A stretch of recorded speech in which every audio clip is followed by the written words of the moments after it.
Hi, everyone. Thank you so much for joining us today. My name is Kate Gibson. I'm the Associate Director of the Bill Lane Center for the American West. We're very pleased and thankful for CEPR's partnership in putting on this event, and we're pleased that you're able to join us to hear Thad Kouser tell us why American federalism is a recipe for distrust in elections, and thankfully what to do about it. So Thad joins us from UC San Diego, where he's the professor of political science and co-director of the Yankelovich Center, and he studies American state and national politics. Important for us, he has been a visiting professor at Stanford and also a staff assistant at several senates, including California, New Mexico, and the United States. And he comments on American politics for such illustrious publications as NPR, the New York Times, and the Wall Street Journal. Today, he's going to tell us about a project where he documents evidence that federalism and partisan polarization hinder trust in our elections. Something we can all probably feel, that red state Americans don't trust blue state elections and vice versa. And then he's going to talk about how the project has identified some promising potential solutions, which is a relief. So please join me in welcoming Thad. All right. Well, thanks so much, Kate, for the introduction, and thanks so much for Lane Center and CEPR for the invitation to come down here, and thanks so much to all of you for turning out. This work, which is a joint project with my UC San Diego colleagues Jen Gaudet, Seth Hill, and Laura Uribe, also with Mac Lockhart at Yale and Mindy Romero at USC.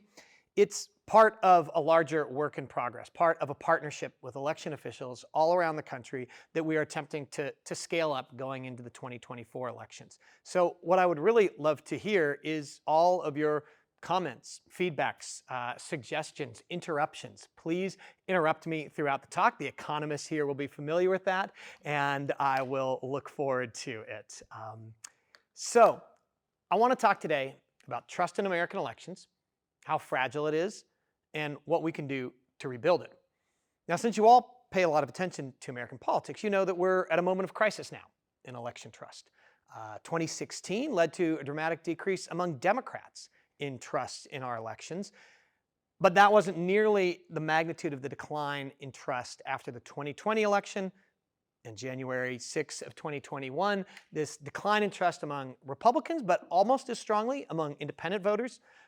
Charles Stewart of MIT, the leading scholar of this, has called this a confidence earthquake.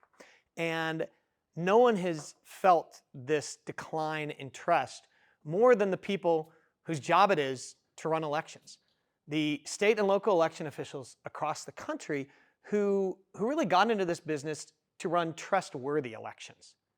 Right? Elections that were free and fair, where the security and accuracy of the ballot was unquestioned. That's what they have done in effect by all international observers and domestic studies. We have had trustworthy elections, but there hasn't been the concomitant trust in elections. And what's driven down that trust? Well, there's been a flowering of scholarship on this. And so from the modern political science literature, we know some of the things that drive down trust. First and most importantly, there's the winner-loser effect. If your side wins an election, you think it was run well, just like you think the referees are great whenever your team wins a game. When your team loses, whether it's in the United States, whether it's in established democracies, whether it's in developing democracies, there's a decline in trust. When your political leaders lose and cry foul, that leadership cue leads to a decline in trust.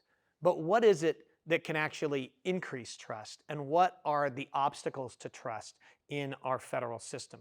The people who have the most stake in this are election officials like Stephen Richer. He's a Republican who is elected to be the recorder of Maricopa County. That's the second largest election jurisdiction in the country. NBC News recently called him the most powerful election official in the most important jurisdiction in the country. He got into this game in 2020 when things were relatively normal. And he's been since then, since Maricopa County has become ground zero for 2 election cycles of fraudulent charges of election charge, he's been one of the most aggressive and prominent supporters of the integrity of his elections. And what has this gotten him? Well, protests outside of his office building, and also death threats for him and his staff. So a Missouri man faced federal charges for death threats, and a Texas man was sentenced to 3.5 years for threatening him and election workers. This is pretty common with the election officials that I work with. Many of them are off testifying in cases against people who have threatened them and their staffs. An important thing to note is that these people who threatened Stephen Richer in Maricopa County, Arizona, were in Missouri and Texas. They were in other states. And that points out a challenge that American election officials prominently face. And so what we want to do in this talk is make an argument and produce and show you some evidence consistent with that argument that American federalism, the autonomy that we give states and localities to run elections in different ways, combined with the current context of partisan polarization, which is now just as sharp in the states as it is in Washington, D.C., that those two combine to provide an obstacle to trusting elections, but also suggest potential solutions. And I want to show you a rigorous randomized experiment that tests that solution. So what is that obstacle?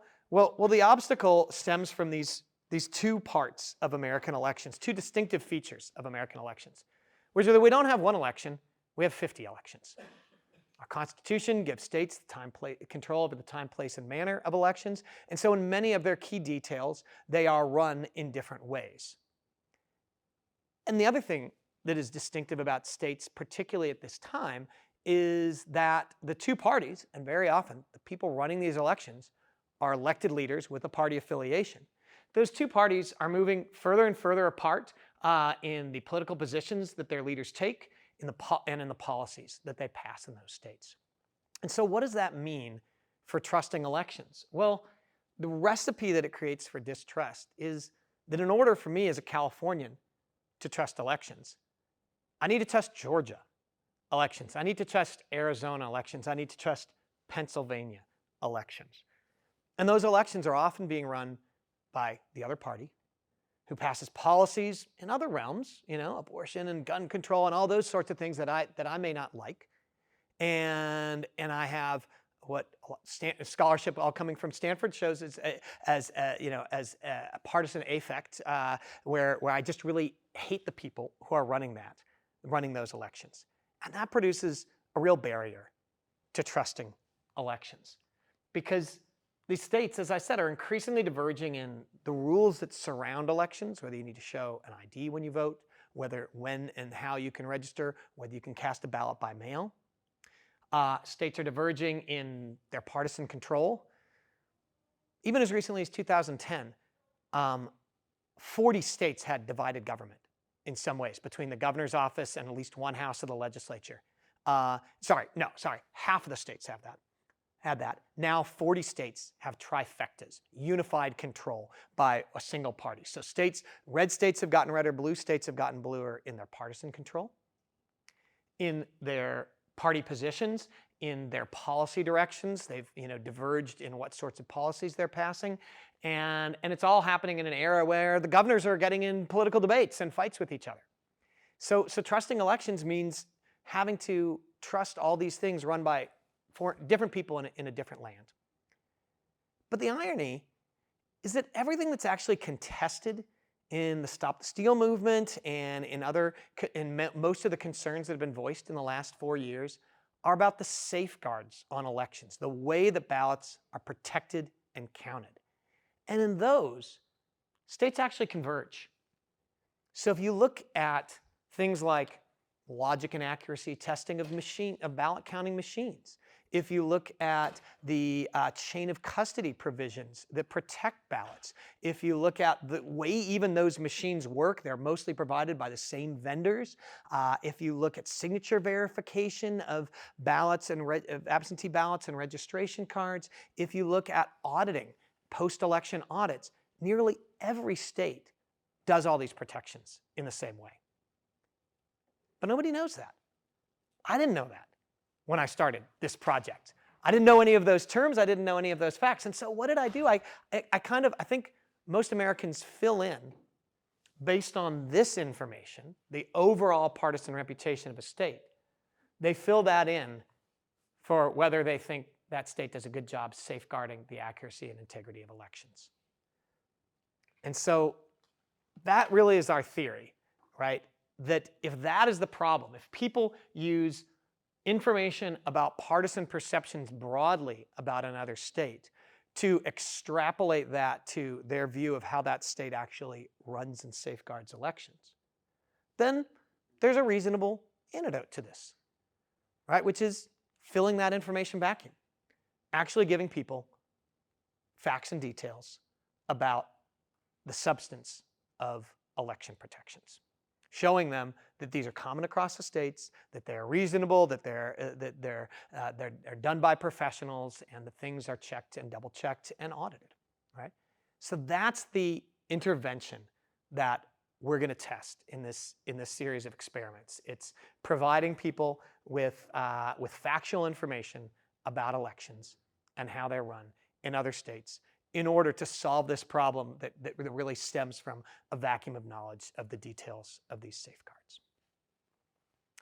So what are these demonstration videos like that election officials are producing? So as part of this project, we met with a set of 4 partners. I'll show you in a second. These election officials across the country, and they're all hitting on this same solution, which is that they wanted to show their own voters how they were protecting their election videos, how they're protecting their elections.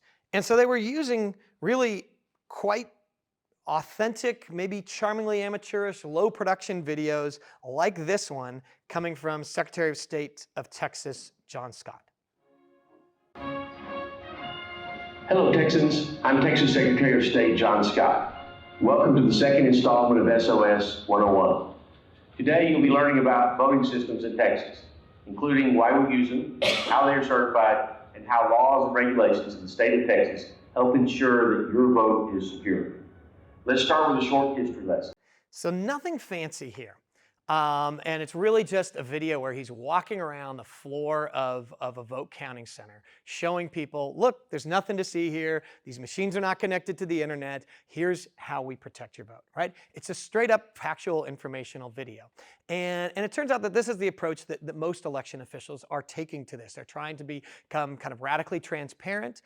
Some are hiring PR firms and coming up with high production value videos that have, you know, American flags, Star-Spangled Banner, and they show you pictures of election officials in front of a white picket fence driving in their pickup and then going to protect your ballot. And I'm happy to show you some of those, but most of them are just basic facts. And so what we're trying to do is see whether these factual videos can actually work, whether they can work across party lines, whether they can convince Democrats and Republicans and independents equally or especially raise trust among the groups least trusting of American elections, and whether they can work vitally across state lines, whether people in one state who learn about the protections in another can become more trusting, because that's the crux of the problem as we see it. So in this talk, I want to start by just providing some descriptive evidence on this idea that federalism and polarization interact to create a particular challenge. So I'm not going to claim that we've nailed everything down perfectly with cause and effect, but we've added some questions to a set of surveys that we did to get at this question and found consistent evidence. Then I'm going to talk about this proposed solution of informational advertisements. And then I'm going to talk about what we're doing to partner with a new set of election officials to try to scale up some of these efforts in the next election cycle. I'd love your comments and feedback on all of them, but especially on those ideas to move this into a large-scale, information provision program. So let's get started, but first I want to introduce you to our partners in this. And these are the election officials who we worked with through the Yankelovich Center. All the projects that we do and that we support with grants at UCSD are research practice partnerships. The whole idea here is if you want policymakers to listen to you at the end of your research, You need to bring them in at the beginning of your research. You need to do research that speaks to their questions. You need to do it in a rigorous and independent fashion, and you need to bring it back to them in a way that conveys information and news that, in a way they can understand and with news they can use. This is Dean Logan. He's a registrar of LA County, which is bigger than most states and the biggest jurisdiction in the country. There's Judd Choate. He is the elections director of Colorado, so the civil servant just under the Secretary of State who actually runs things.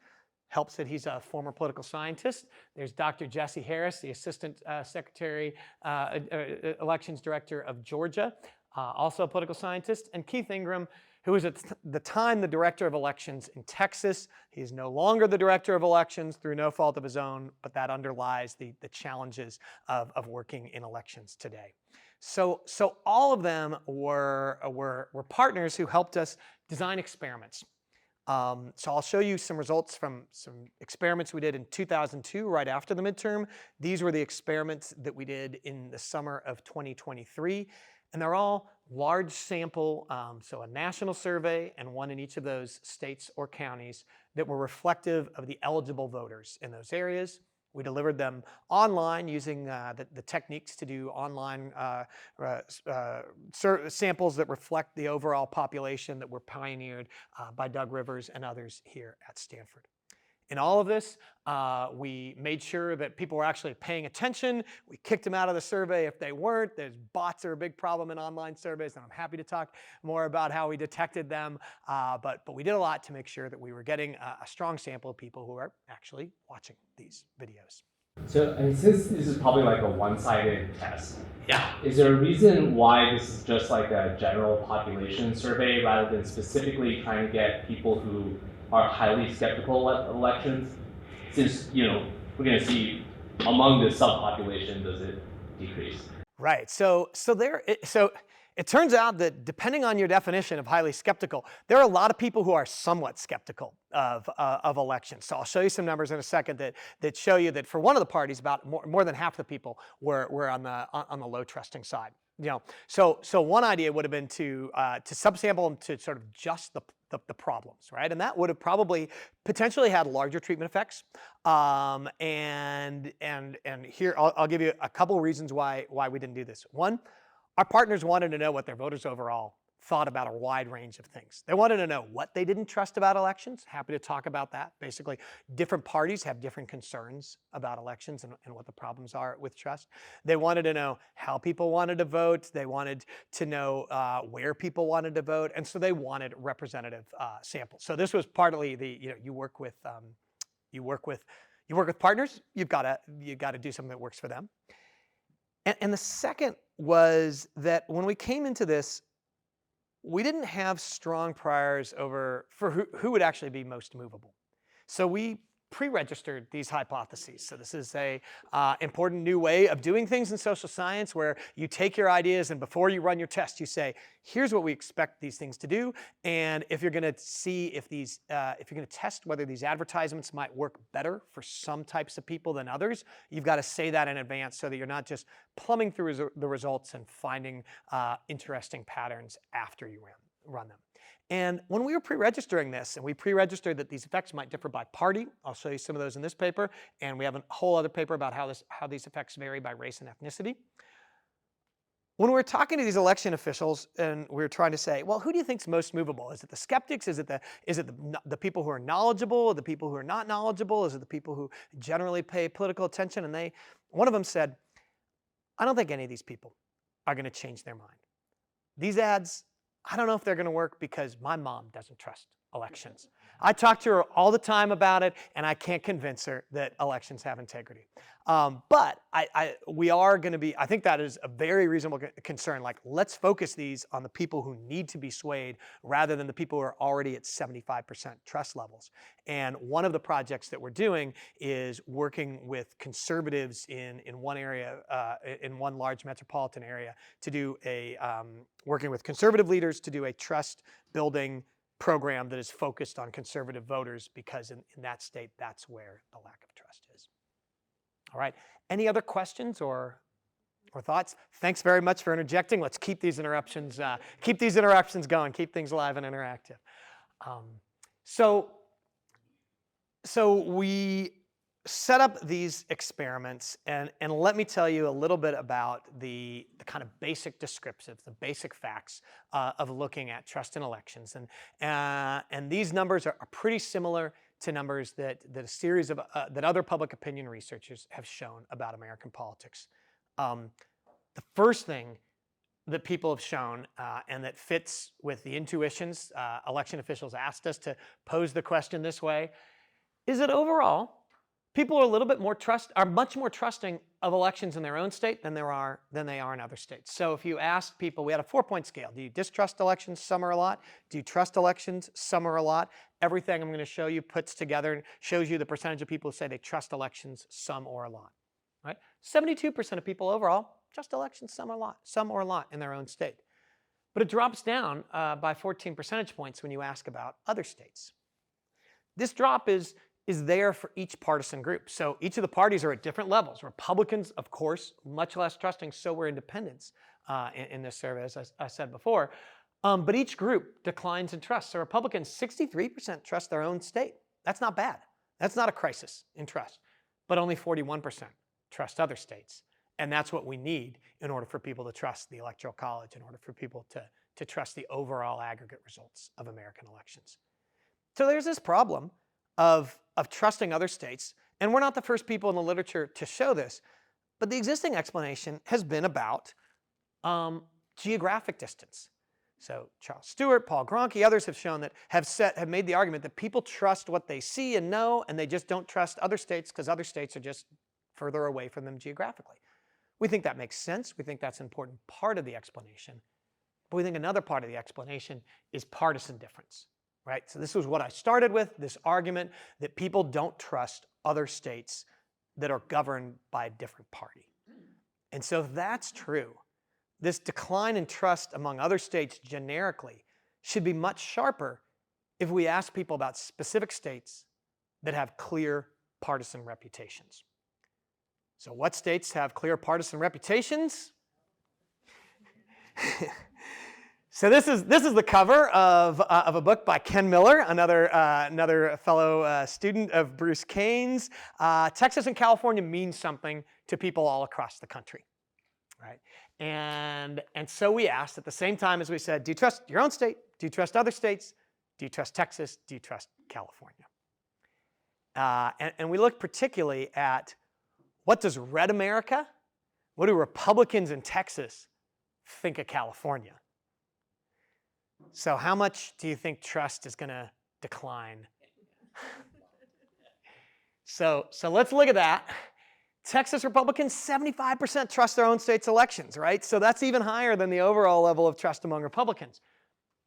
42% trust elections in other states. That's a pretty steep drop-off. But we're at fully like 50 points lower in their trust of California elections. Yeah, Neil. Yeah, no, it's great. So I'm curious, like, why you're doing it at the state level, even though elections are administered at the county level. So, for example, like, I might think Georgia has good elections, but Atlanta, definitely, Fulton County does not have good elections. Yeah. And I mean, most of the people I know that think the 2020 election was stolen are extremely brilliant people. They are very analytical. And when you ask them, like, well, why is it? They have, like, very detailed explanations for how at the local level this is stolen rather than at the state level. So I'm just kind of curious, the aggregation level. No, I think that's a great question, and that's something that we're going to be doing in this project, in this next project that's going to focus on differences across areas, jurisdictions within states. Now, is all of that based on people's knowledge of how those of differential safeguards in those areas, or is it often based on people's knowledge of the partisanship and demographics of those counties? I think that has a lot to do with it. It's hard to find a clean test of that, but I think there is variation across those areas. But for our purposes, we're interested in this question of whether people trust other states overall, because that's usually the locus, that's the unit at which electoral votes are counted. That's what everyone's focus was after the 2020 election. Where's Georgia going to go? Where's Arizona going to go? Not individual counties. even though those were run in different ways, that was the focus of people's attention, and people were worried about those particular states. And also, election laws are this combination of state and local laws. But good question, and something that we'll want to, that this is a good note that we want to explore this even more deeply in this next round of surveys. Yeah.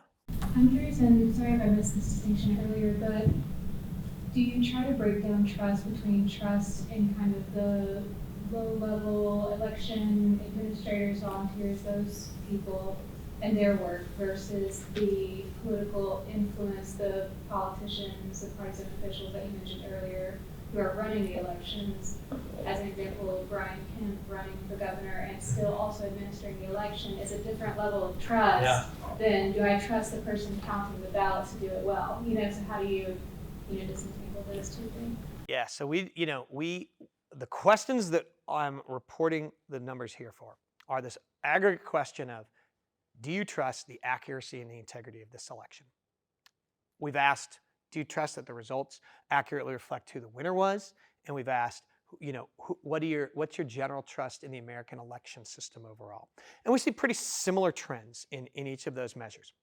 Within that, do you trust the accuracy and integrity? There are a lot of routes to distrust, right? One could be, I think there are mistakes made by these people, or I don't like these people who are doing it at the local level. Another is, I think that it's run by a referee who's in the game and has political allegiances, and that's a problem.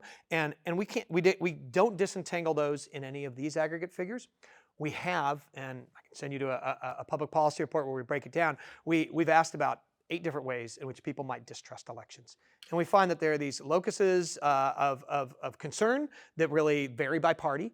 Republicans are really concerned about people who are not legally eligible to voting. They're worried about voting by mail, and they're worried about the people who are not eligible to vote voting by mail.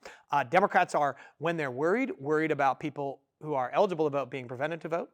But Democrats' level of trust is so high, kind of as a reaction to Donald Trump. Nothing's done better things for Democratic trust than Donald Trump claiming. Every time he says something, Democratic trust goes higher. So Democrats are still less concerned than Republicans about people being blocked from the ballot who are eligible to vote, even though it's their highest area of concern relative to those other areas.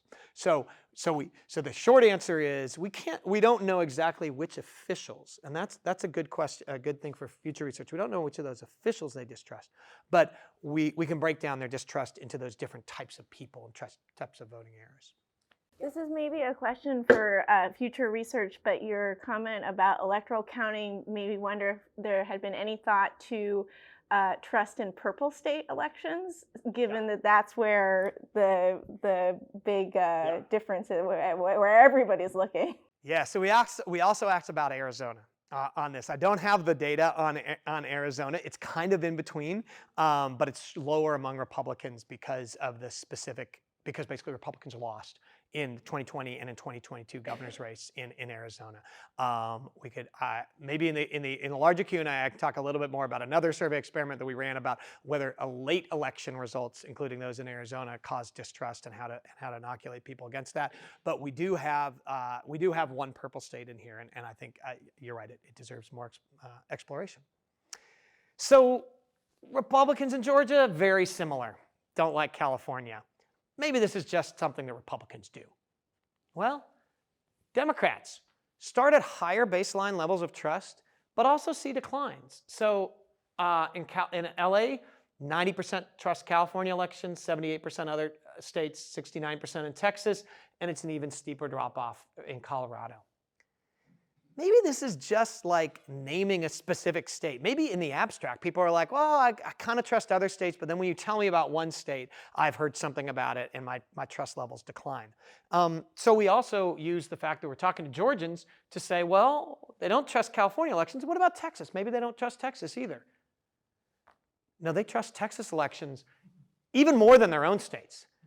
So that, which is Georgia people did not love.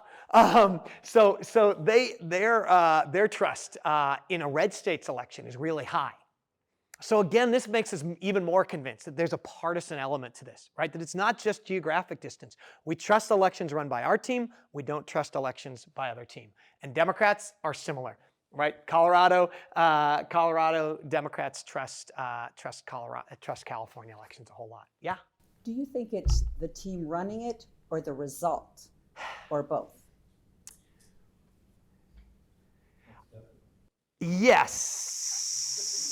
So we know from this winner-loser effect literature that results cause big declines in trust. One of the questions has been, is that because the losing side always cries foul or not? California had a nice natural experiment on this.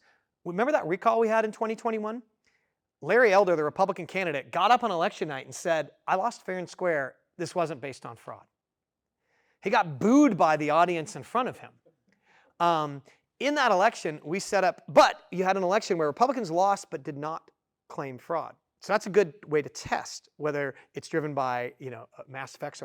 So we ran parallel surveys, the 48 hours until the polls closed that night, and then the 48 hours after those election results became clear the next morning.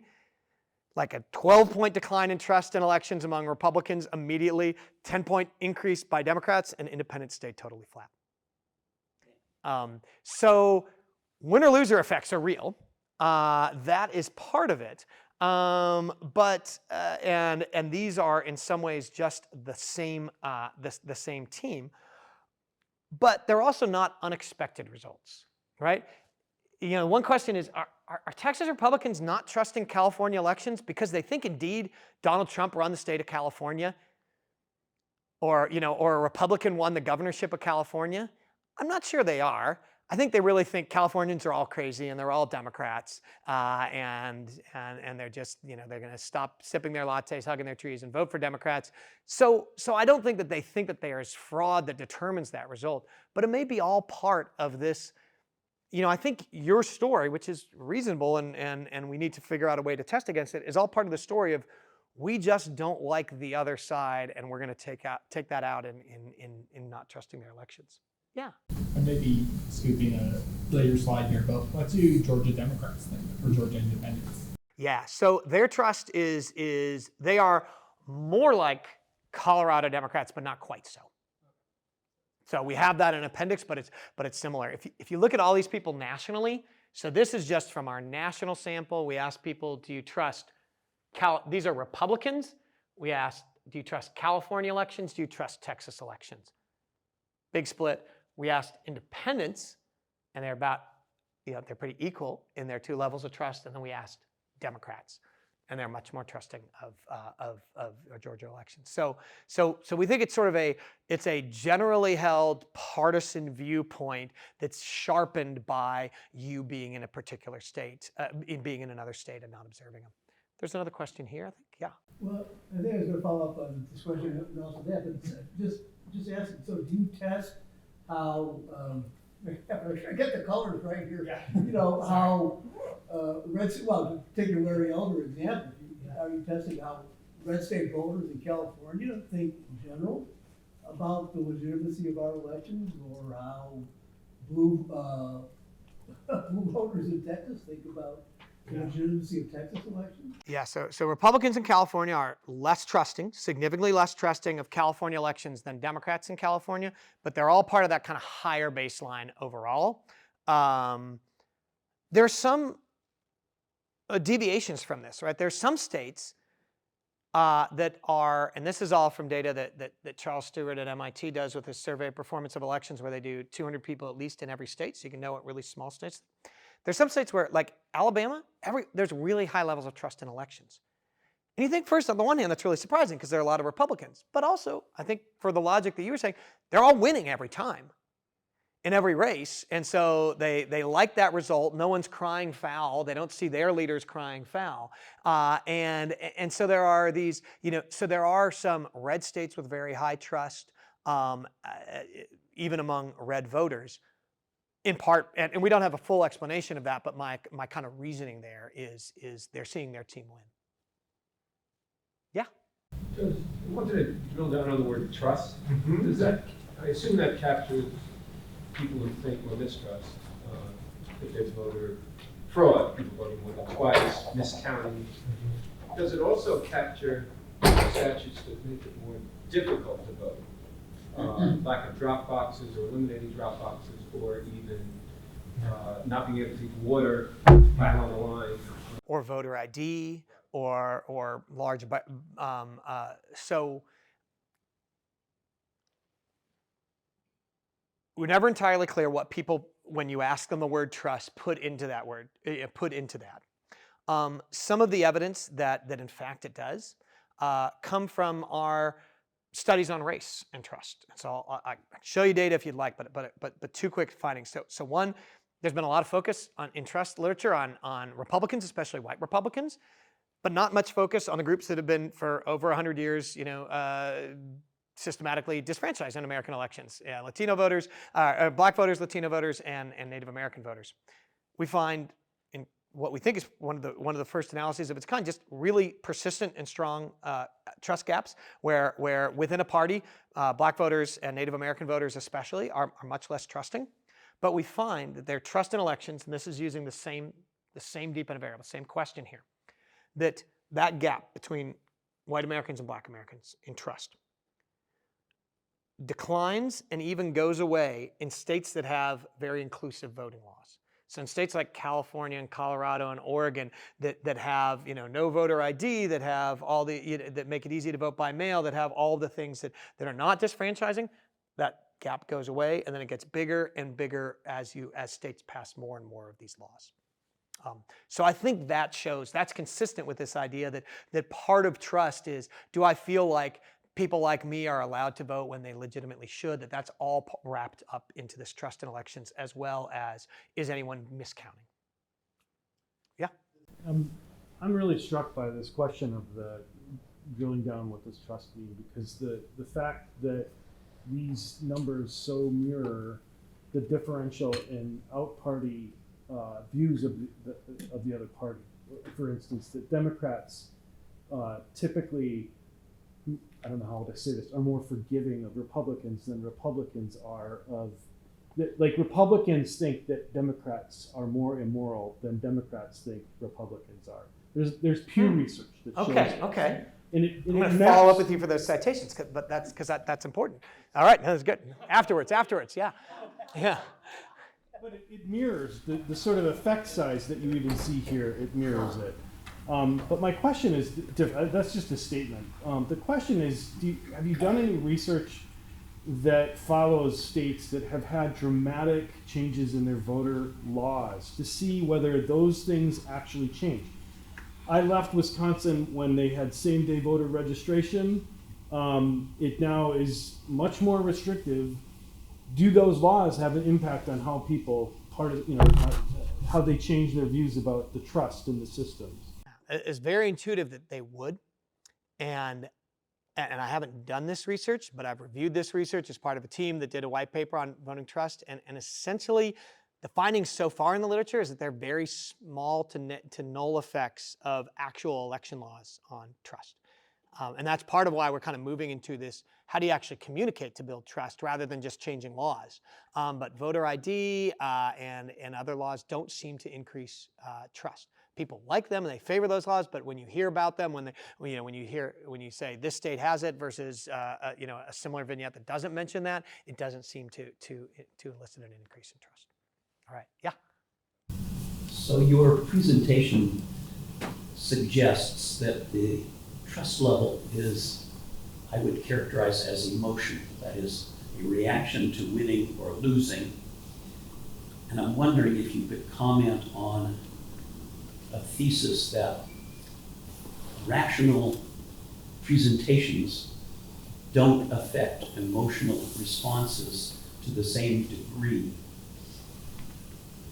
as an emotional appeal would.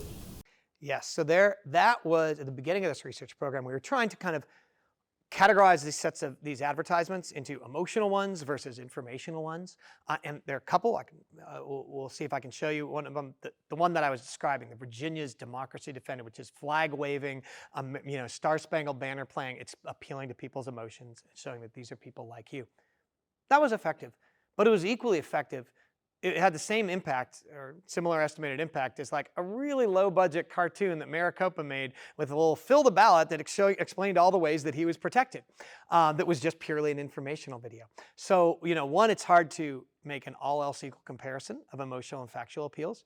But two, as I'll show you in a second, what we really find is that kind of lots of these ads work in, maybe through different mechanisms, but in general, we're finding pretty significant effects for a set of these ads. So let's talk about those ads and what they look like. So what we're going to do is to make this kind of complex two-level argument about how advertisements and informational videos can fill in an informational vacuum that people have about other states that they have substituted their emotions and their partisan attitudes into. We're going to have to make the argument that, one, advertisements work at all, right? So in order for voters in red states to be convinced to trust the blue state elections through an informational video, first of all, that video has to actually work. It has to provide new information. It has to provide information that people didn't know. It has to provide it from a trusted source. It has to do that in an effective format. Like, these things need to actually work. And it needs to do this on an issue where we don't have calcification along party lines. This is a word that's come up in a recent book by Lynn Vavreck, John Sides, and Chris Tasanovich about how basically the parties are just locked in. There's these set of issues, abortion, guns, that are just that socially, emotionally, culturally, people are locked into, and they're just not going to move on. And the question is elections one of those issues, or is it one where you have more elasticity and ability to move? So let's see if any of these conditions are met. Again, I'll provide you some descriptive evidence. One is from this survey on the performance of American elections that was done out of MIT that asked two questions. It asked people first, which of these following things, these safeguards on elections, do you think your state actually does? Those answers are in these open bubbles here. Only 24% of people think that there are partisan poll watchers who are allowed to watch elections. Only 15% of people think that there's signature verification on your mail-in ballot. Only 12% think that states actually work with national security agencies. Then if they ask people, well, what if you knew that your state actually did these things? Would that make you more trusting? Those are those large bubbles over here. And you see these big shifts, 30, 40 percentage points. Well, guess what? Nearly every state does all of these things. 47 states do audits. Like, these are the common practices and the common safeguards. So essentially what we're trying to do is just move people from here to here by informing them that their state's actually doing this. Right? So that gives us evidence that this would actually be new information that people would care about. Second is, are these trusted sources? This is something that again surprised us and surprised our election official partners more than anyone, right? We asked people, when it comes to evaluating the fairness of elections, who are the people that you trust? This is the full set of people. We allowed them to pick multiple answers. Only 17% said political leaders in my party. They're probably lying about that because it probably sounds like a poor answer.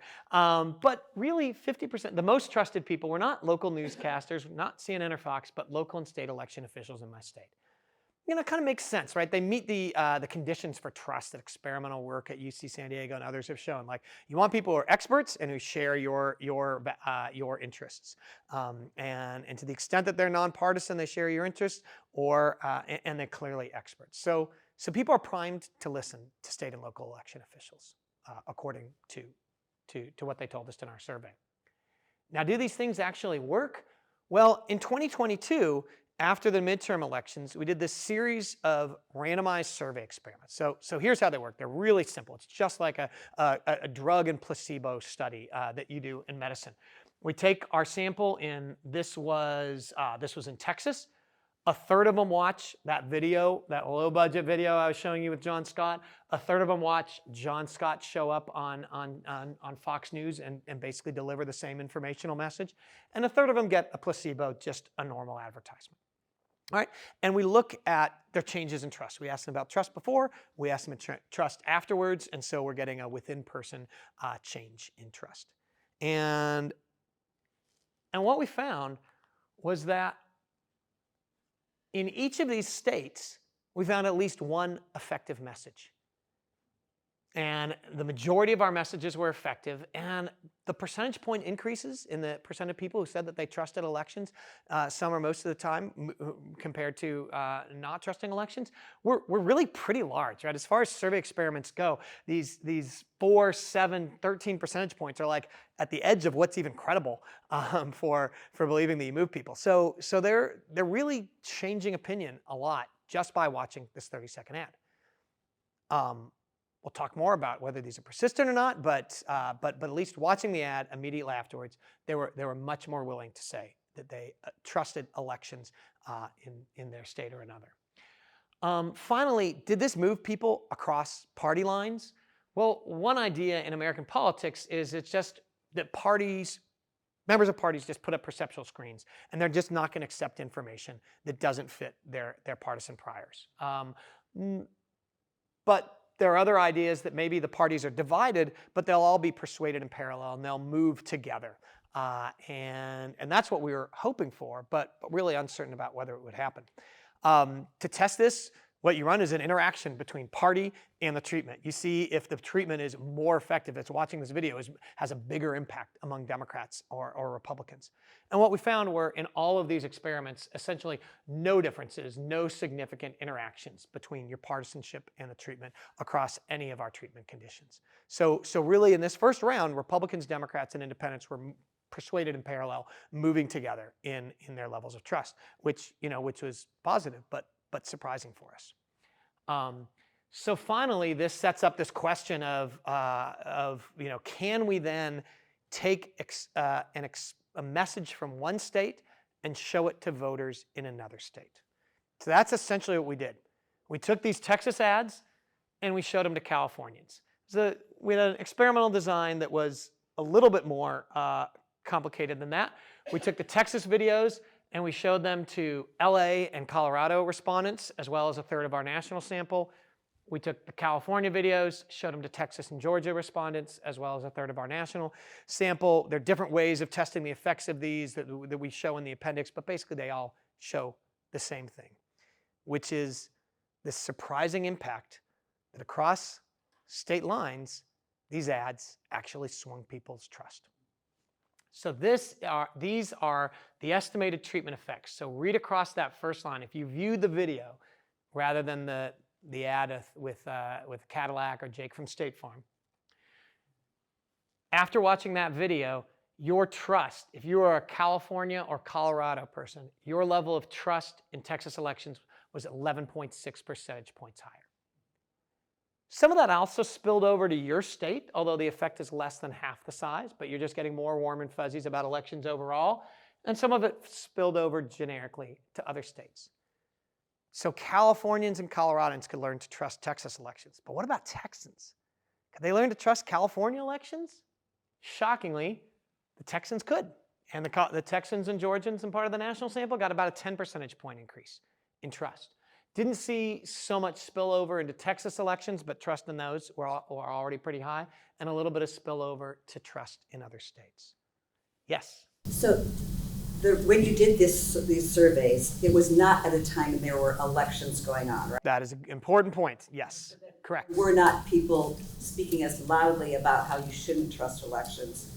This was if you didn't have that noise. Absolutely, absolutely. Now, the other survey that we did was right after the 2022 midterms, the day that the House and Senate were called by the AP. We put those into the field, and so it was done at the time that Kari Lake is continuing to make charges, and there's a lot of information out there. So those experiments, those surveys within state treatments did work out, even in this very politicized time. But I think you're right that 2023 there was just less noise on this issue, and perhaps people were more malleable. But there's some nice research coming out of a team, the Bright Line Watch team at Dartmouth, that shows that kind of pre-bunking people with information kind of inoculates them in the U.S. and in Brazil, kind of sets them up to be less trusting of these claims. And so that's something that we're going to test going forward into the 2024 cycle. Let me finish up this section with a question of, did these effects vary by party? So these are graphs that show you when people watched the Texas videos. This shows the increase in trust that you got among Democrats here, among independents here, and among Republicans here. The effects here are actually, there was a statistically significant interaction. These effects were largest among Republicans and independents. Perhaps because they had the most room to grow, they were at a really low level of baseline trust in California. Similarly, when people watched, we found a similar thing for the people who watched the California video. Significant impacts among Democrats, but it's more like a 7 percentage point increase, and then more like a 13 and 11 percentage point increase among independents and Republicans. So the groups that are least trusting experienced the biggest increase in trust.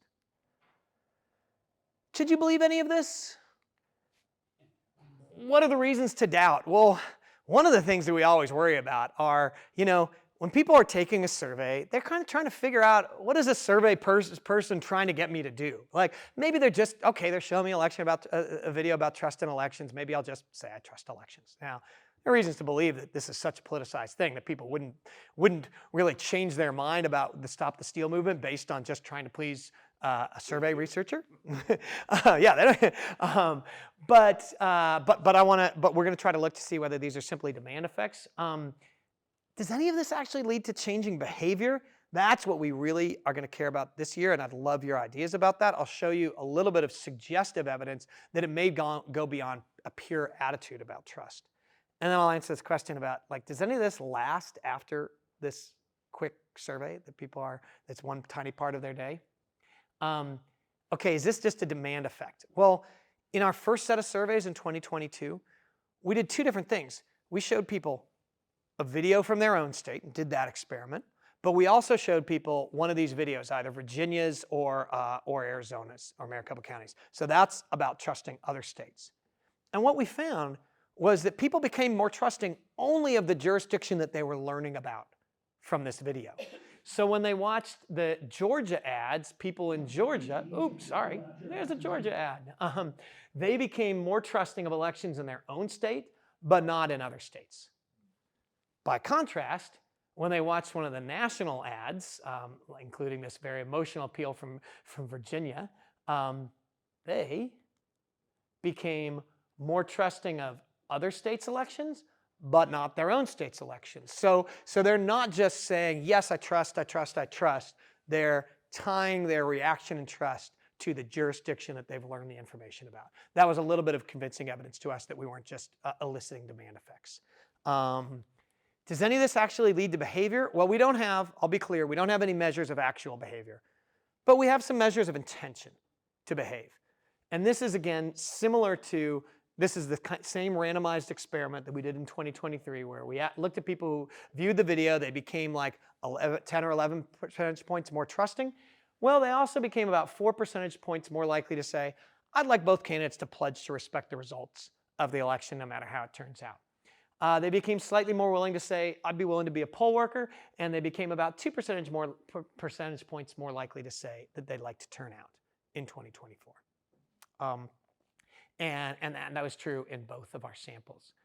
And then finally, are any of these effects likely to persist? Right? Well, we know that there are some, but there are very few experiments that actually lead 30, 60 days longer to changes in people's behavior, trust, attitudes, and anything, right? But that's not the logic of advertising campaigns, right? The logic of advertising campaigns is not to hit you with one 30-second ad and hope you buy their product the rest of their life. It is to hit you with an ad. This is Flo from Progressive in 2008. This is Flo from Progressive in 2014. There have been 5 presidential election cycles where Flo from Progressive has been in our living rooms over and over again, and she hasn't aged. That's the logic of advertisement, right? Is to hit people over and over again with the same message.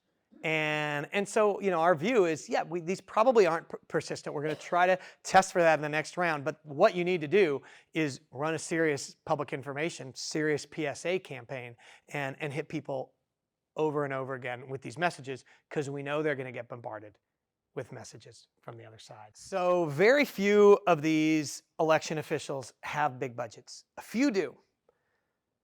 The Zuckerberg-Chan Initiative has funded some election jurisdictions, and Democrats and ones that are led by Democrats in Democratic states are still using those to get the message out.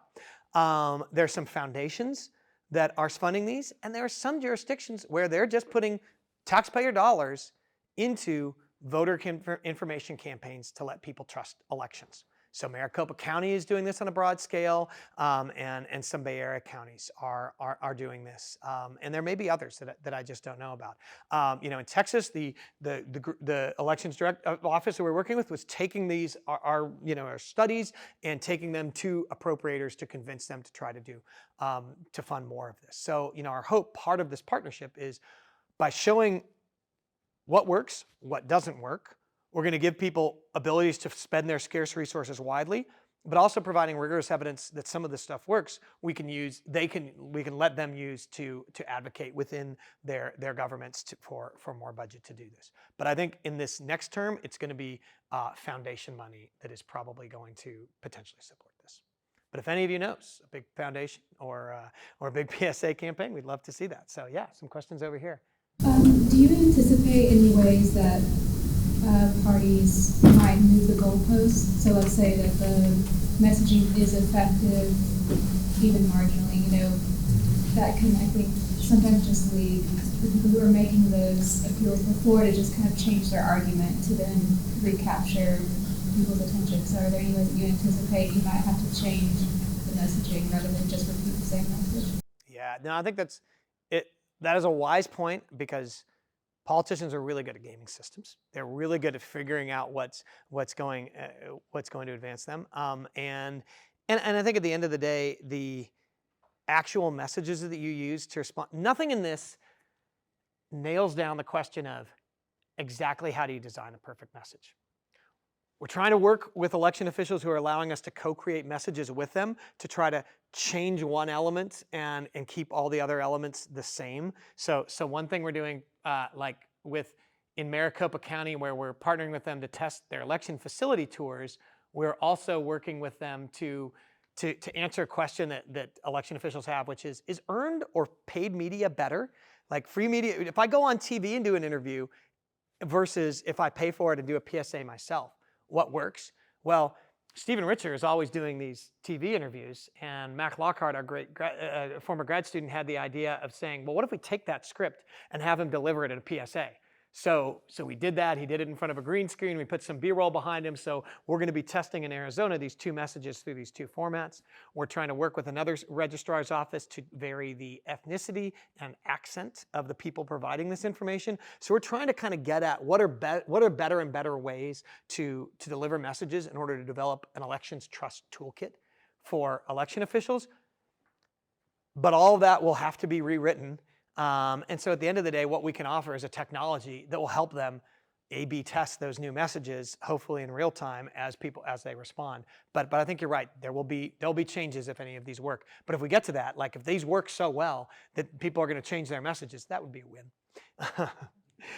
Yeah. Okay. All right. Yeah, there and there and there. Yeah. Yeah. The status of the election official, if they're appointed versus elected, and whether they're partisan or nonpartisan. Do you have any way to disentangle or to test whether that effect matters?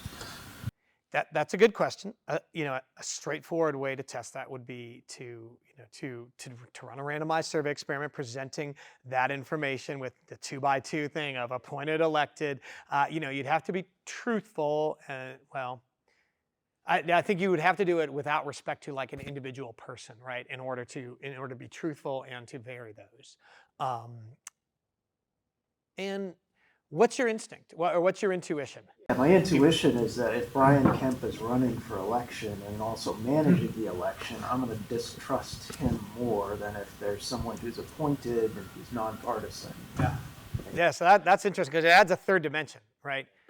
You think like people will trust maybe appointed more than elected, nonpartisan more than partisan, and especially distrust someone who is elected, partisan, and running for something. Although the great irony is Steve was an elected official, he was a Republican, and he was getting the hate mail from Republicans. Right. And at the UCLA conference that we did about a year ago, he played that tape, and it was chilling. Oh, He death collected threat? all these death threats, and it was chilling. There wasn't anybody that wasn't. And one of the interesting things is that the laws protecting you are pretty weak. Some states have them, some don't. The one thing that he did that was very smart, that we know retrospectively was smart, was he taped it. And he warned them that that was considered as threatening. So you're likely to be more protected if you say to that person, oh, if I hear it again, I'm going to take it seriously. Because a lot of the defense is, well, I was just kidding, or I didn't really mean it. And so, but you have to hear that tape to really see that this problem of physical threats to election workers is very serious. And if we're not careful, it could be really problematic. Yeah. I think he is not alone. Like, who are the most hated election officials? Brad Raffensperger. But these are Republicans, and so They're despite all that things you were talking about, Yeah. the hate was really very severe against them. Mm-hmm. And I think just one other. Sorry, I lost the thought, but I'll go to. I have another question there, and then yeah. Well, you have a phenomenal opportunity this year to test this approach to trust building, particularly when you have one presidential candidate whose platform, in part, stimulates the idea that you cannot trust any of this. So how will you measure the Trump effect on trust and the outcome of the election in November, beginning in November of this year? What strategy do you have to parse out the effect of an individual candidate who uniquely, from a historical point of view, is presenting a message absolutely contrary to what you were trying to do with the project? Mm-hmm. Yeah.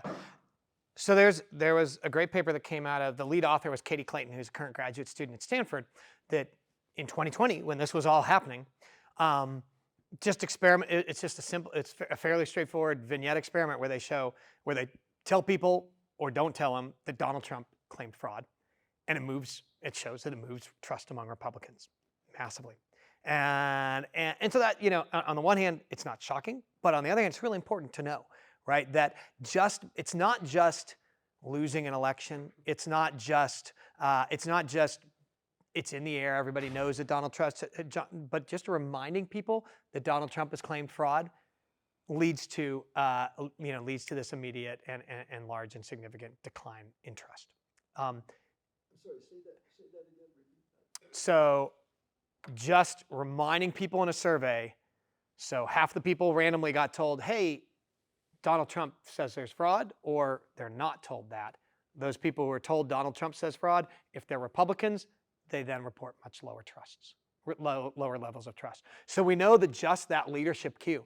We also know there's mixed evidence. Some of these experiments have worked, some of them haven't. If you have Republicans saying that there was not fraud in 2020, right, which is kind of this admission against interest, then people become, in one of those experiments, it worked by raising trust among Republicans, and in one it didn't. But clearly people are following the leader, basing their decisions on whether they win or lose. But there are also these other dimensions of trust that can be manipulated either downward or upward. So I'll give you a quick summary of another paper that we have. One of the questions that people have is elections are taking longer and longer to count, in part because many of the states are moving towards different ways of voting. In California, you used to have your vote by mail ballot arrive on election day. Now it has to be postmarked. Some states, mostly the big delays, some states like Pennsylvania couldn't count until election day. So to see whether this was something that leads to distrust, we just simply, half the people in one of our surveys were told about the Arizona elections with this outcome. Half were told the Arizona elections, which were reported a week afterwards, with this outcome. Trust drives down by about 10 percentage points. Yeah, the term in the literature on this is called the blue shift. It would be fine if it was random, but what you see is a movement in the direction of one party, and that really shakes the confidence of people. They don't understand that what produces it. It's obvious what produces it is that Democratic voters were more likely to vote by mail, particularly in recent elections, and that shift is accounts for the fact that there's differential party advantage to that, and that's what leads to people, undermines their confidence in the vote system. But the good sign is that we also in that experiment gave half of the people, randomly again, information about, we had them watch a video from the Secretary of State explaining all the reasons, the legitimate reasons why it just takes a long time to count some ballots. Some of them arriving from overseas from military voters, and those people were kind of what we call that is pre-bunking, right? You give them that information to inoculate them against the trust claim. That led to a similarly strong increase in trust, so that someone who watched that video and then heard that the election results were a week late had similar levels of trust to someone who didn't watch the video but didn't hear about the late levels. So there are still big movements in trust. Yes, election officials can't control what Donald Trump's going to do. Yes, election officials can't control whether the losing side is going to be bummed and thus distrust elections. But there are these interventions that they can do that do seem to be effective. One other thing I'll just point out. Ben Ginsburg, who is a Republican, has been a leader in trying to restore integrity among Republicans. And the real problem with this strategy of going to voters with this information is it's extremely expensive, and the least well-paid part of state government are the essentially the election officials. They're really at the bottom of the heap. Police and fire get most of the funding. So what Ben Ginsburg has been working on with, I'm forgetting the Democratic lawyer, but he's Biden's lawyer. The two of them have been going around, and their theory is, and they're testing it out in certain counties, go to the leaders, the community leaders in these areas, and work with them, because they can then, if they have confidence, then you hope that the network will spread down to other people. But it's a real problem because there's no way election officials are going to be able to raise the amount of money on their own to do this kind of advertising and compete with all the ads that are going to be on during the election from various candidates up and down. So that's why Ben Ginsburg is focusing on that strategy. We'll see how effective that is. Yeah, it's called the Pillars of Community, and Bob Bauer, right? So it takes very seriously this thing that it's not just a customer service relationship between an election official and the voters. There's all these other people who we really listen to who are playing a role in this, strategically. The other thing that Ben's working on is trying to get all election officials to kind of sign on to something that says these are the common safeguards on elections. And so that when I heard that, I was like, okay, someone who really knows what they're talking about kind of has the same general theory, which is just voters don't know about these common safeguards. So I have a general comment which goes back to a couple points you made, more for purposes of information at the start of your talk. But okay, you quote Article 1, Section 4, which, by the way, you misquote. It's time, places, and manner in the singular, not manners. And there would be a way, if you build on that clause, there would be a way of nationalizing elections, which would diminish the federalism aspect that you're correctly worried about. I've always assumed that if in fact you had a broad agreement, to have to be driven by Congress, Article 1, Section 4, as to how congressional elections should be conducted. So you would say, what should be the mail-in period? How many days after would you allow, should it be is it the postmark date, the date of arrival, n'importe quoi, whatever. That you would have a way effectively of nationalizing what is, I think operationally, the single most important election we have. In some ways more than the presidential election, because it takes place every 2 years, right? Not every 4 years because of the House. And I would assume just, for transactional costs or whatever, for cost effects, that if you really nationalized our system of elections, the cost of maintaining disparate systems within the states on the basis of federal principles would actually, just to avoid those costs, would work to kind of make our elections more uniform. If they're more uniform, building on your other point about in fact, Americans are open to education if it's presented to them properly. You might have a way to mitigate, I sort of agree, the various serious problems, which I think are asymmetrical. Being a native Cook County Democrat, I have an obvious bias here, but which are asymmetrical between the parties, which I think your data shows pretty well. But do you have? I mean, it's not the problem you're working on, but it seems to be a solution, at least in the way, in terms of your research design in your paper.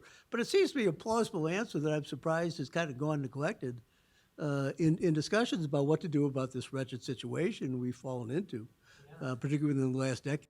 No, thank you, because that it gives me an entree into my conclusion slide, so we can fully go into Q&A. But it also picks up on, this is exactly what I heard. I was just over at the design school, has a designing democracy class. And they have these undergraduates who were meeting with election officials and normal voters. And when I was sitting in on some of their conversations, they were saying, why don't we, voting is this common thing, but we need like a common voting experience all across the country where like we all get our mail ballots on the same day. We all get our, we all get a text back from the state, and we can all talk about it on social media with our friends all around the country, right?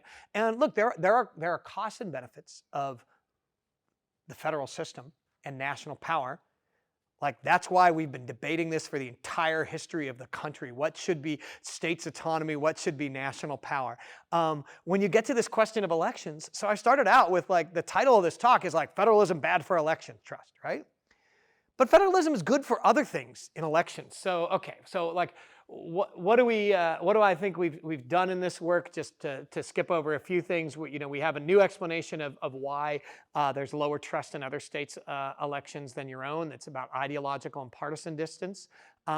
We have clear evidence that election officials can actually get people to trust elections, just like losing candidates can get people to distrust elections. But what does this say about federalism? Now, there's a rejuvenation of the debate about whether states should be really autonomous or not. So two important scholars in American politics, Jamila Michener with her book Fragmented Democracy and Jake Grumbach with his book Laboratories Against Democracy, make the argument that letting states do what they want in policy has created disjuncture in things like our healthcare safety net in Michener's work and disfranchisement in election laws in Grumbach's work. On the other hand, what would have happened if we had a unitary election system in 2020? Brad Raffensperger wouldn't have been able to say no to Donald Trump when he asked him for 11,000 votes, right? That autonomy of the state, the separate lines of authority and the separate electoral incentives were part of what I think kind of saved the country.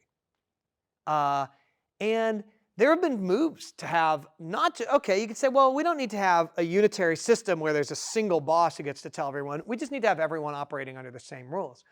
Well, yeah, that was the first bill that Nancy Pelosi's Congress introduced in 2020. HB 1 was a uniform set of election laws. It was the things that Democrats like everywhere across the country. And I got to interview her at this event about this. I said, look, you're a great political strategist. Is there a political strategy to actually pass this? And she didn't have an answer to that, right? It was a political non-starter, because if you want to have uniform rules, whatever party is momentarily in power is going to try to write the rules to win the game. And so it's a big challenge. So a unified set of rules where each party had give and take and that were fair to each party, I'd sign up for that. But I don't think it's going to come out of our current political system, and neither is an amendment to the Constitution, which, thank you, I'll need to correctly quote. All right. Yes?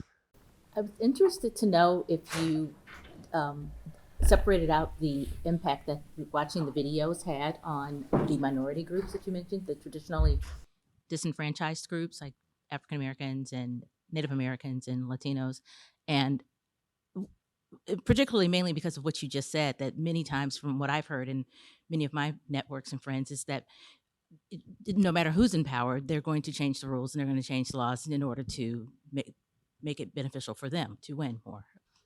Yes. So on a different project that I have with my co-authors, Ty Rush, Larry Uribe, Kaylin Aldridge, and Kashawn Nichols-Smith, we're looking at this racial and ethnic gap in trust in elections. And this is just to get a sense of the gap. These are estimates. Anything on the left side of this dotted line means this group is less trusting than white Americans, and anything on the right side means they're sort of means higher levels of trust. So what you see, lower trust among Republicans, higher trust among Democrats. There's a full set of demographic controls that are in this. So we're trying to isolate as much as possible the effects of race. And basically, you see Black and Native Americans are less trusting. Latinos are less trusting before you put in a set of controls, and then that lack of trust is explained by a set of by demographics, socioeconomic factors. To go back to what I answered to his question, here's kind of a graph, and we have regression coefficients that show a similar thing. What this shows is basically the gap in racial confidence between Black and white Americans. And you see that actually there's not much, the gap actually, forget about the scale here, but the gap actually shrinks to 0 in states that have really inclusive election laws like California, Washington, Illinois, California, and the gap grows and grows in states that have disfranchising laws. But what you asked about, I have a graph that's not in this, but basically we found strong evidence that these ads work among white Americans, that they work among Asian Americans, and that basically they lead to no increase in trust among Black and Native Americans or Latinos. Most of these ads are white people talking about elections trust and talking about the specific concerns that Republicans have, which is my vote going to be stolen, right? Is the ballot going to be stolen? Not about, are these elections inclusive or not? We're working, we have a proposal into one partner, so we'll see if they're going to do it, but they have a very multi-ethnic community. And the idea is if the messenger fits the recipient in their identity, that message might resonate more. And so we're going to try to, they may be able to cut the same ad with a Haitian Creole, a Spanish speaker with a Cuban accent, Spanish speaker with no accent, African American and others. So this is something that we're working on. This is an area of trust that's been neglected, that people haven't looked at enough, and we're hoping to get other scholars to focus on these groups that have been disfranchised. So I had 2 questions. I think one, I'm just curious about the nature of the treatment. So it's the idea that you're watching a video as opposed to someone canvassing and knocking on your door or receiving a mailer like you would typically think about voter persuasion or getting out to vote, right? So I'm just curious if there, especially when you get, California, we get our, brochure about, what are the upcoming initiatives candidates, to consider. Why isn't it that we just add another page that talks about voter integrity? Yeah. Is that do you feel like when you talk to these elected officials that perhaps might be a way to be more accessible, but perhaps people don't want to read, and that's the issue here? I'm just curious about the voter communication. Yeah, so in part this is because they were producing videos and we wanted to sort of take the things that they were doing and see if those worked. But there are certainly other ways that they communicate with voters.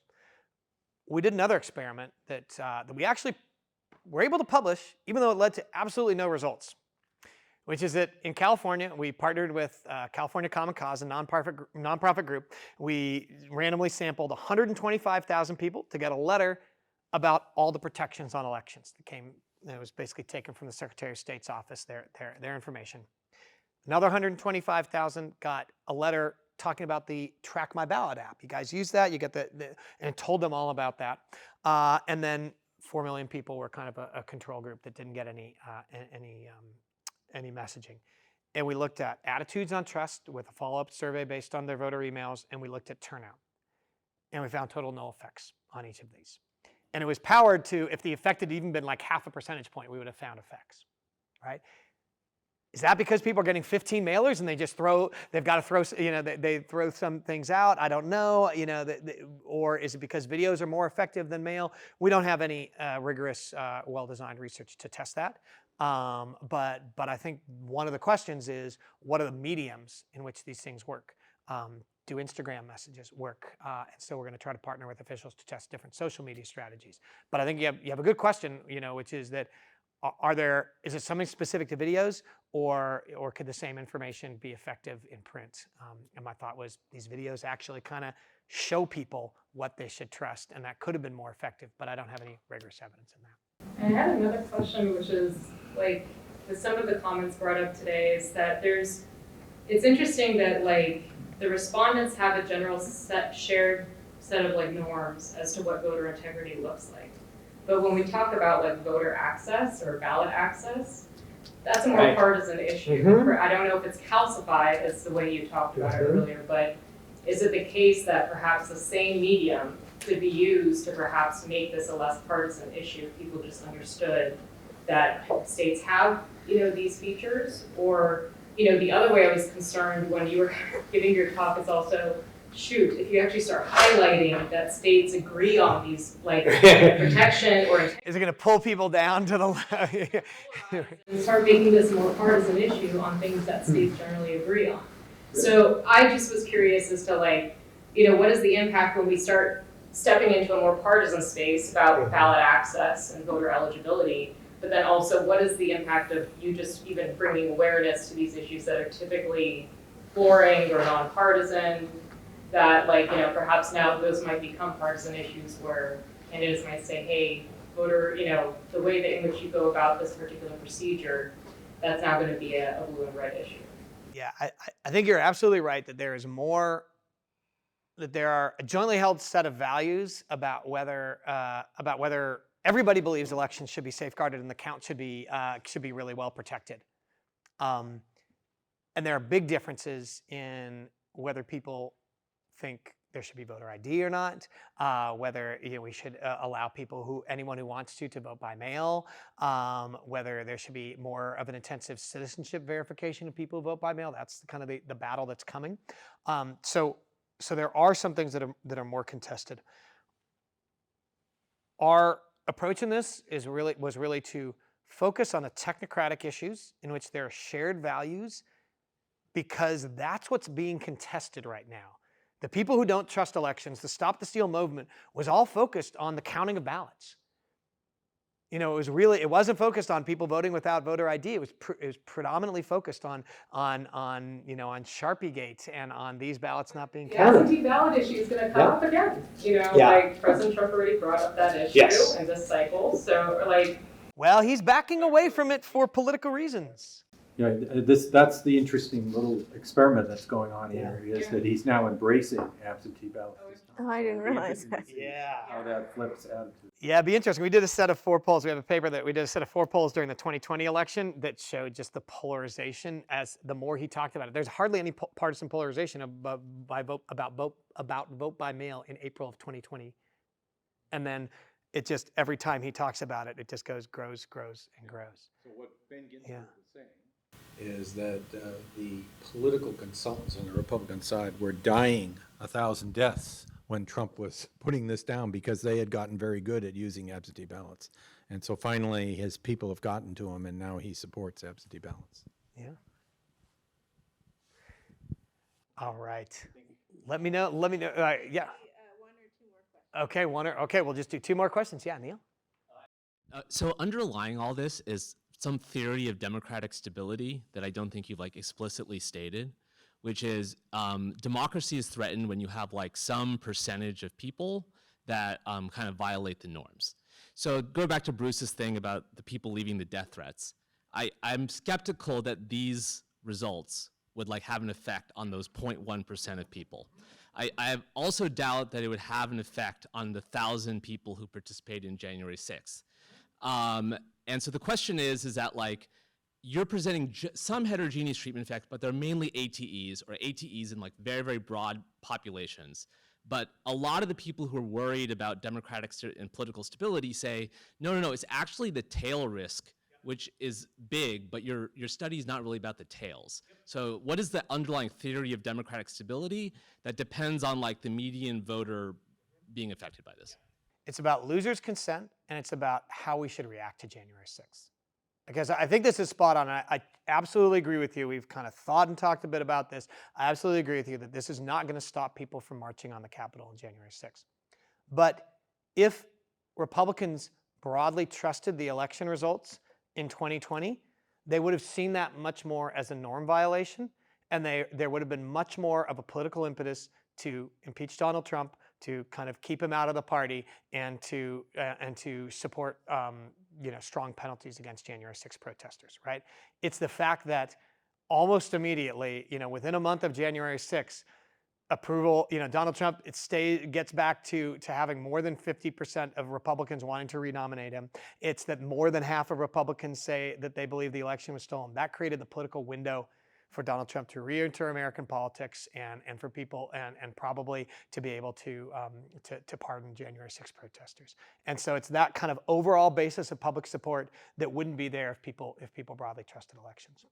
But I agree with you, it's not going to stop the death threats against Stephen. All right, that's good. Actually, kind of a similar question. I know you dichotomized trust in elections for this, but do you have data on like who is changing their minds? Like, do we see an effect? Is it people who didn't really trust elections who are now trusting elections now? Is it unexpectedly people who didn't? Yeah, we see equally significant effects when we do the 1 through 4 scale versus the dichotomized scale. That probably means, we haven't quite seen, do we have as many people move from 1 to 2? I mean, this shows that there are a lot of people move from 2 to 3 on that scale, right? But we also see people moving from 1 to 2 and from 3 to 4 on that. So, yeah. All right, thank you so much. You've been a fabulous audience. I really appreciate the questions, and thanks for coming out.